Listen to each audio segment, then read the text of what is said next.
Hello, my name is Emma Smith, and this is a video on the importance of the intersection of environmental justice when planning for green spaces in urban areas.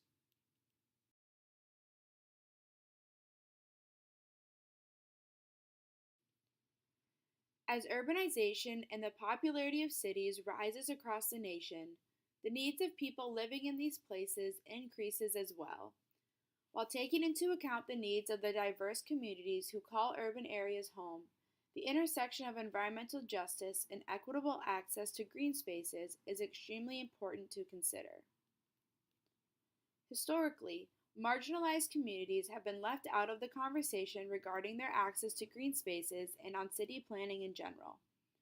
By understanding the history of environmental justice and green spaces, we can make better decisions with how we allocate green spaces within equity in the future. This includes making sure community members are included in decision making for spaces that will directly or indirectly impact them economically or socially. In particular, the impact of access to green spaces to the development of children is a driving idea in this dialogue. Children in marginalized communities that primarily are found in cities are growing up in the digital, helicopter parent, backseat generation era. These children did not create these problems regarding their access to a healthy development, which is where the idea of environmental justice and equity is vital to this conversation.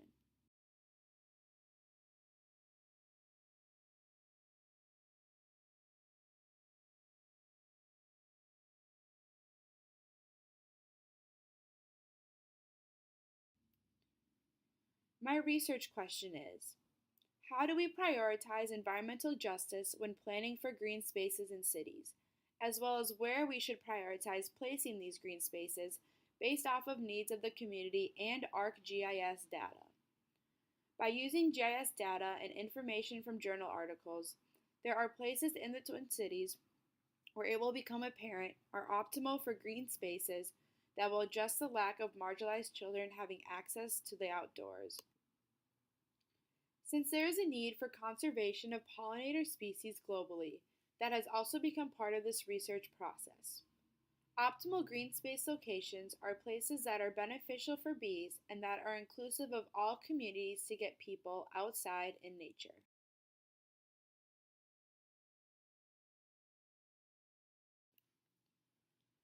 First, we need to talk about why ecological restoration in urban landscapes needs environmental justice in the first place. Colette Palomar wrote an article titled From the Ground Up: Why Urban Ecological Restoration Needs Environmental Justice for the journal Nature and Culture in 2010. In her article, Palomar focuses on the importance of needing to remember that restoration ideas for urban areas need to match up with the social realities being faced by the communities found in cities. Palomar uses the environmental justice framework to understand and maintain the current social ecologies along with restoring precious urban ecosystems. According to Palomar, the environmental justice framework is based upon the premise that all people, regardless of race, class, or gender, have the fundamental right to a clean and safe environment.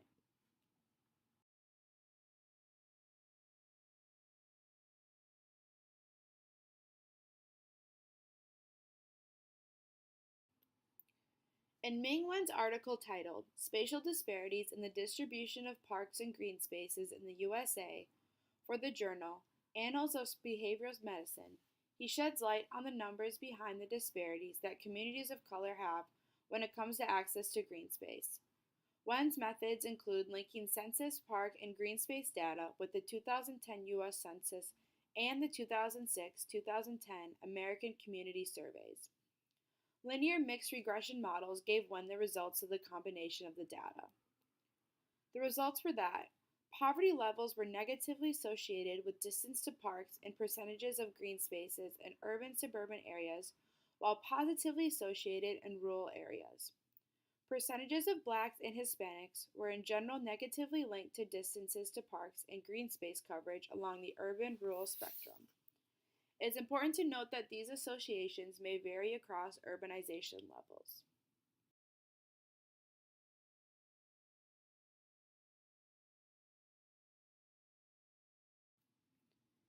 When it comes to understanding other factors that are keeping children indoors and away from green spaces other than access, it is societal and value based changes that result in nature deficit disorder.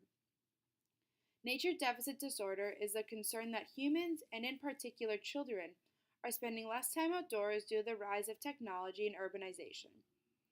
This is believed to affect the development of children's behavior.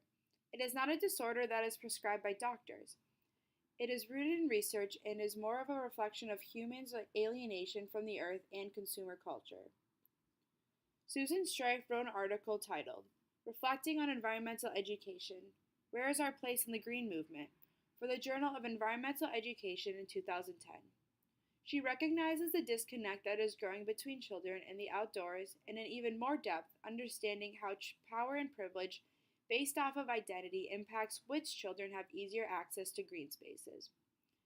Nature deficit disorder research in a variety of Western countries shows that the time children spend outdoors playing in nature is decreasing. Most importantly, low income and ethnic minority children have even less contact with nature than white middle income children due to the lack of available green spaces and recreational opportunities and to safety concerns in their communities. Strife emphasizes an opportunity for the environmental education movement to really make a statement and prioritize equity in this type of education.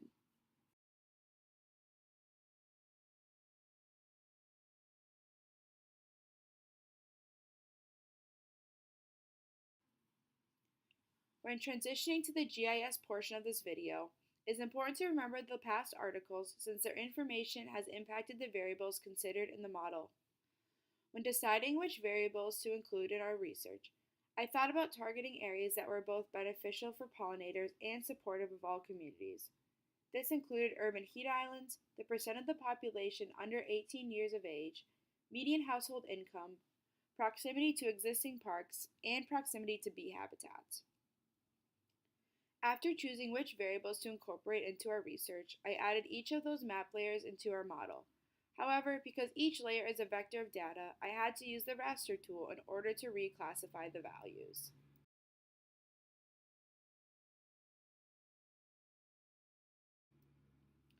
These are the individual map layers, or variables, within our research. When it came to choosing locations that were good for the environment and good for bees, I used a layer called urban heat islands. This map shows that the temperature in urban areas is typically higher than temperatures outside the city. This is important to note because typically, bees like warmer areas like the city, but these pollinator gardens can also be used to cool urban heat islands. The other layer meant to target areas that are good for bees is the standardized distance to habitat layer. This is showing in red where bee populations thrive. The green spots are places within the city that you typically won't find bees. Green areas that are closest to existing habitats in red are usually the most effective when trying to find new places for pollinator-based green spaces.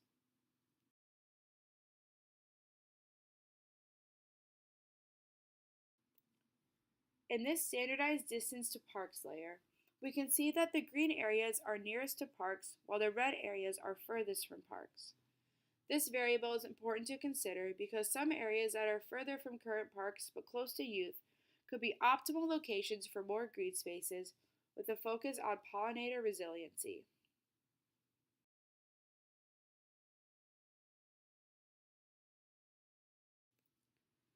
When it comes to what's good for the people, I applied an environmental justice lens to our research and thought about targeting areas that were low income and didn't have as much access to green space. I also want to target areas that have a high youth population within their community. When youth are more exposed to green space, it has been consistently shown that they perform better academically, socially, and it even influences more sustainable behavior in a sense that is connecting students back with nature.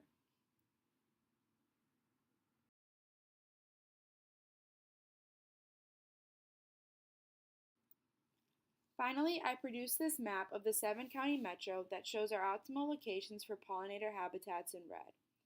Again, these are places that are hot and close to existing bee habitat, but also target areas that are low income, have a high youth population, and less access to green space than other communities.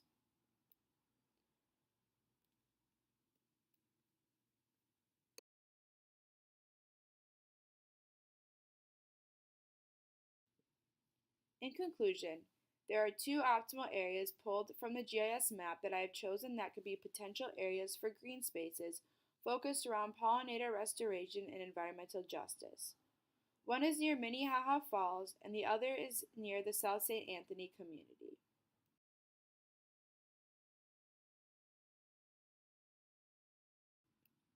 Thank you for watching.